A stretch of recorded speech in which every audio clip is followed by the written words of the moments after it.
السلام علیکم ورحمۃ اللہ وبرکاتہ۔ نحمدہ ونصلی علی رسولہ الکریم، اما بعد۔ معزز و محترم سامعین کرام، اللہ کی مدد اور اس کی توفیق سے ہم 9ویں باب تک پہنچ چکے ہیں۔ 9 نمبر کا باب امام نووی رحمہ اللہ نے جو باندھا ہے وہ ہے باب فی التفکر فی عظیم مخلوقات اللہ تعالی۔ یہ باب ہے اللہ تعالیٰ کی عظیم مخلوقات میں غور و فکر کے بارے میں، کہ اللہ نے جو مخلوقات پیدا کی ہیں ان مخلوقات پر غور کر کے اللہ کی وحدانیت کو سمجھو۔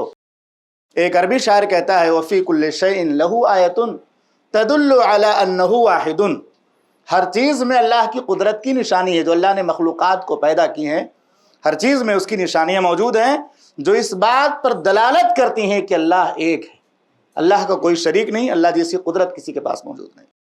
کہتے ہیں باب فی التفکر فی عظیم مخلوقات اللہ تعالی، اللہ تعالیٰ کی عظیم مخلوقات میں غور و فکر کرنے کا، وفناء الدنیا، اور دنیا کے فنا ہونے، واحوال الاخرہ، اور آخرت کی ہولناکیوں، وتقصیر النفس وتہذیبها وحملها للاستقامہ، اور دنیا اور آخرت کے تمام امور کا نفس کی کوتاہی اور اس کی اصلاح و تہذیب کا بیان، اور اس سے استقامت پر آمادہ کرنے کا بیان۔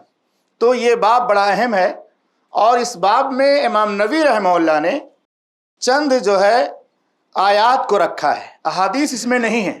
تو میری کوشش یہ ہوگی کہ ہم اس باب سے متعلق جو اہم باتیں ہیں آپ کے سامنے پیش کریں۔ آج کے درس میں انشاءاللہ اللہ کی عظیم مخلوقات میں غور و فکر کرنے کے فائدوں سے متعلق بات ہو، کہ اگر ہم اللہ کی نشانیوں، قرآن میں بہت ساری نشانیاں اللہ کی بیان کی گئی ہیں، دن رات، سورج، چاند، موسم کی تبدیل ہونا، اس طرح سے بہت ساری نشانیاں ہیں، عرش، کرسی۔ تو ان نشانیوں پر غور و فکر کرنے کا فائدہ کیا ہے، اور انشاءاللہ اس کے بعد کے درس میں کچھ نشانیوں کا خصوصی ہم تذکرہ کریں گے اللہ کی توفیق سے۔ اللہ کی عظیم مخلوقات مثلاً عرش، کرسی، آسمان و زمین وغیرہ میں غور و فکر کرنے کی اہمیت اور اس کے چند اہم فوائد کا تذکرہ۔ دیکھیے اللہ تعالیٰ نے انسان کو اپنی سب سے عظیم مخلوق قرار دیا۔ وَلَقَدْ كَرَّمْنَا بَنِي آدم، اللہ نے جو عزت انسانوں کو دی ہے وہ دوسری مخلوق کو نہیں دی ہے۔ اور اللہ نے آسمان و زمین کی تمام چیزوں کو کس کے لیے مسخر کیا؟ انسانوں کے لیے مسخر کیا، بڑے بڑے جانوروں کو مسخر کیا، بڑی بڑی جو ہے مخلوقات کو مسخر کیا۔ اللہ تعالیٰ نے انسان کو اپنی سب سے عظیم مخلوق کے طور پر تخلیق کیا اور اسے عقل و شعور سے نوازا، تاکہ وہ کائنات کی مختلف مخلوقات میں غور و فکر کر کے ان کے درمیان اللہ کی قدرت اور اس کی نشانیوں کو دیکھے، اس کے نظام کو سمجھنے کی کوشش کرے۔ اللہ رب العالمین نے قرآن مجید کے اندر خود متعدد آیات میں انسانوں کو حکم دیا کہ اگر تم مجھے سمجھنا چاہتے ہو تو میری مخلوقات پر غور کرو، میری کائنات پر غور کرو، میری دنیا بنائی ہوئی جو ہے اس پر غور کرو۔ اللہ نے غور و فکر کی ترغیب دی ہے، اور ان آیات میں اللہ کی تخلیق کی نشانیوں پر تدبر کرنے کی ہدایت دی گئی ہے، تاکہ انسان اللہ کی عظمت کو سمجھے کہ اللہ رب العالمین کیسی کیسی نعمتوں کو دے سکتا ہے، کہ اتنی مخلوقات کو پیدا کر سکتا ہے۔ جیسے کہ اللہ رب العالمین نے فرمایا ان فی خلق السماوات والارض واختلاف اللیل والنہار لآیات لأولی الالباب، بے شک آسمان و زمین کی تخلیق میں، کتنا بڑا آسمان ہے، کیسی زمین ہے، اور دن و رات کے آنے جانے میں نشانیاں۔ ایک وقت آتا ہے کہ اندھیرا ہی اندھیرا ہو جاتا ہے اور صبح میں اجالا ہی اجالا ہو جاتا ہے، ایک وقت ٹھنڈی ہی ٹھنڈی ہو جاتی ہے، ایک وقت گرمی ہی گرمی ہو جاتی ہے، ایک وقت بارش کا نام و نشان نہیں ہوتا، اور جب بارش آتی ہے تو کوئی روک نہیں پاتا۔ یہ سب کس کی نشانی ہے؟ اللہ کی نشانی ہے۔ پہلا فائدہ، اللہ رب العالمین کی نشانیوں اور اس کی مخلوقات پر غور و فکر کرنے سے انسان کا ایمان مضبوط ہوتا ہے، اللہ کی معرفت حاصل ہوتی ہے۔ جتنا زیادہ غور و فکر کرے گا اتنا زیادہ اللہ سے قریب ہوتا چلا جائے گا۔ جب انسان اللہ کی تخلیق اور اس کے کائناتی نظام پر غور کرتا ہے تو اس کے دل میں اللہ کی قدرت اور حکمت کا شعور ہوتا ہے، اور اس سے ایمان میں پختگی آتی ہے، اور اللہ کی عظمت اور اس کی حکمت کا قائل ہو جاتا ہے۔ اللہ نے فرمایا وَفِي الْأَرْضِ آیَاتٌ لِّلْمُوقِنِينَ، زمین میں بھی نشانیاں ہیں، زمین کی چیزوں میں نشانیاں۔ بہت سارے سائنسداں مسلمان نہیں ہوتے لیکن ریسرچ کرتے کرتے مسلمان ہو جاتے ہیں، وہ تحقیق کرتے اس کے بعد قرآن کو کھول کر پڑھتے ہیں، کہتے ہیں اللہ نے تو بہت پہلے سب بیان کر دیا، اللہ نے بہت پہلے سب باتیں وضاحت کے ساتھ پیش کر دی، نشانیوں کی حقیقت کو اللہ نے بیان کیا کہ زمین کس لیے ہے، پہاڑ کس لیے ہے، جنگلات کس لیے ہیں، ساری چیزوں کی جو حکمت اللہ نے بہت سارے مقامات پر بیان کی ہے۔ دوسری بات، اللہ کی نشانیوں اور اس کی مخلوقات میں غور و فکر کرنے سے انسان کو ذہنی اور قلبی سکون ملتا ہے کہ اللہ مجھے مل گیا تو سب مل گیا۔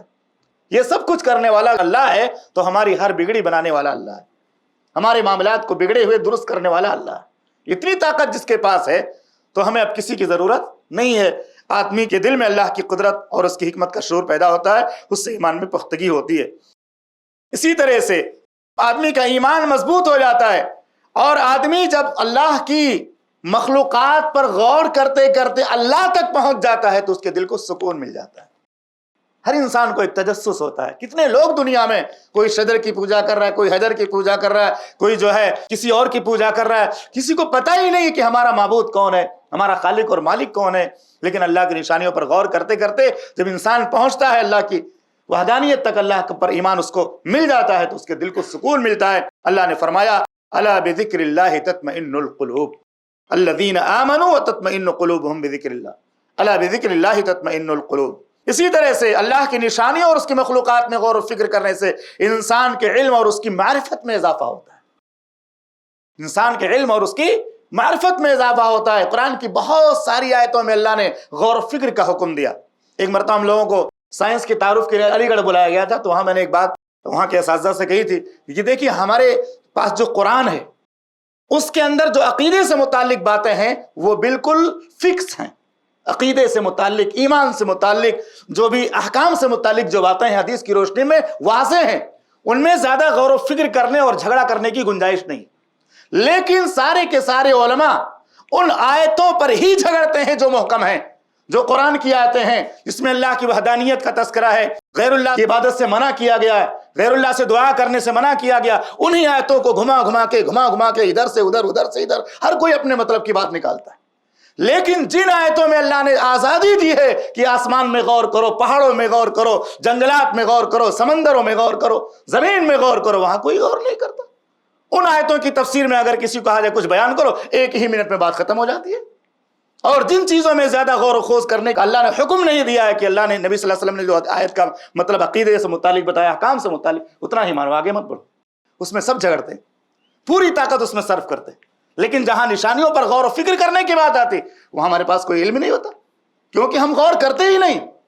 اس کو جو نشانیوں کے طور سے اللہ نے پیش کیا اس پر غور کرنے کی آزادی ہے۔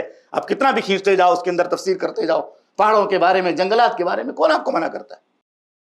اسی لیے اللہ نے فرمایا وما اوتیتم من العلم الا قلیلا، یہ سائنس کا جو علم ہے، دنیاوی جو علم ہے، اللہ نے کہا ہے تو بہت تھوڑا ہے، تمہیں بہت تھوڑا علم دیا گیا ہے۔ اسی طرح سے جب انسان اللہ کی مخلوقات پر تدبر کرتا ہے تو اس کی محبت اور عقیدے میں مزید پختگی آتی ہے، اور اس کے ساتھ مزید قربت اور محبت کا اضافہ ہوتا ہے۔ امام شافعی رحمہ اللہ فرماتے ہیں کہ اللہ کی قدرت اور اس کی مخلوقات اور اس کی نشانیوں پر غور و فکر دل کی روشنائی ہے، ان سے دل کو روشنی ملتی ہے، دل کے اندر ایک نور پیدا ہوتا ہے۔ جو شخص کائنات کی مخلوقات میں غور و فکر کرتا ہے وہ کبھی اللہ سے غافل نہیں ہوتا، اللہ سے قریب ہوتا جاتا ہے، اللہ کی عظمت اس کے دل میں پیدا ہوتی ہے۔ ابن قیم رحمہ اللہ فرماتے ہیں غور و فکر انسان کو اللہ کی عظمت اور اس کی قدرت کا شعور عطا کرتا ہے، اور یہ اس کے دل کو زندہ کرتا ہے۔ تو یہ ہمارے اور آپ کے لیے بہت بڑی عبرت کی بات ہے کہ اللہ نے جو نشانیاں زمین و آسمان میں رکھی، ہمیں ان پر غور کرنا چاہیے، اور ان چیزوں کی معلومات ہمیں بڑھانی چاہیے کہ پہاڑ کس لیے ہیں، زمین کس لیے ہے، پہاڑ کی کیا کیا خاصیتیں ہیں، زمین کی کیا کیا خاصیتیں ہیں، مکڑی کے جالے کو سب سے کمزور گھر کہا گیا، کیوں کہا گیا، مکڑی کی زندگی کیسی ہوتی ہے، اس کے بارے میں کیا لکھا گیا، یہ سب چیزیں پڑھنا چاہیے۔